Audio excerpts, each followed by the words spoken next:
mercun yang seterusnya. Cuma tu ngasih kot. Yep. Ya. Okay, so kita akan pergi ke mercun yang seterusnya. Upacara mercun. Tapi Pak Su balik kat Alah, Pak Su balik dah duduk kat kursi tu. Takut dah ke. Kita akan proceed dengan mercun yang seterusnya.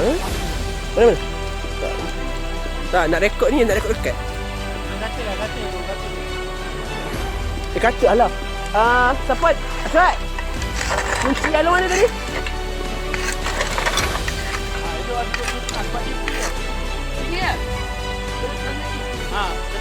Tengah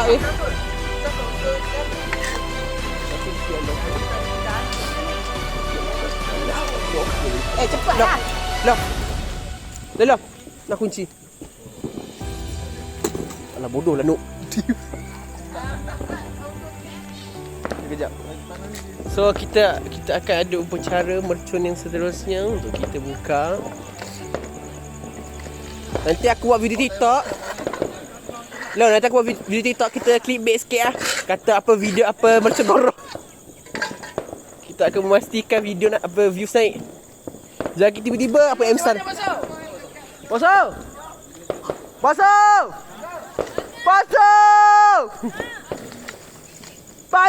Aku dengar aku je. Jadi alarm phone gang. Ni nak tanya, nak buka. Nak minta instructor. Yang fee tu. Takut aku.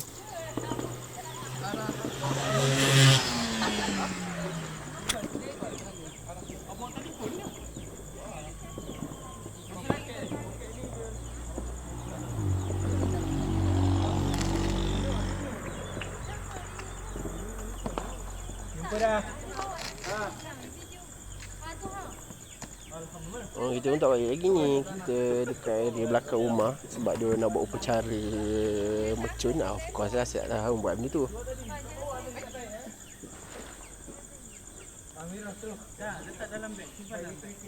Nasib lah besok kena pergi kelas. Nak buat macam mana.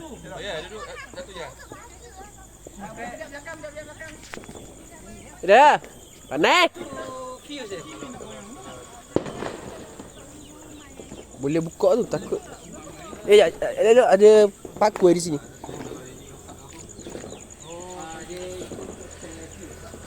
Okay, bye. Dah buka. Sekejap. Sabar. Aku nak ke belakang.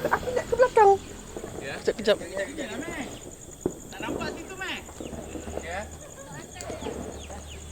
Kejap. Siap. Idin. Wow! Woi! Apa?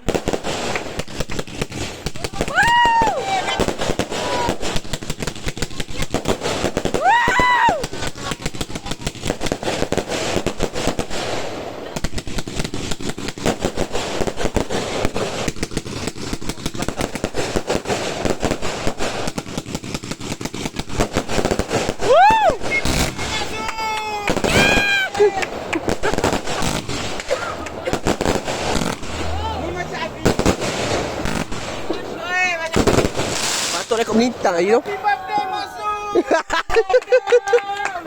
masuk. Tak ada kemudian nak. Sabar Pak Su, sabar.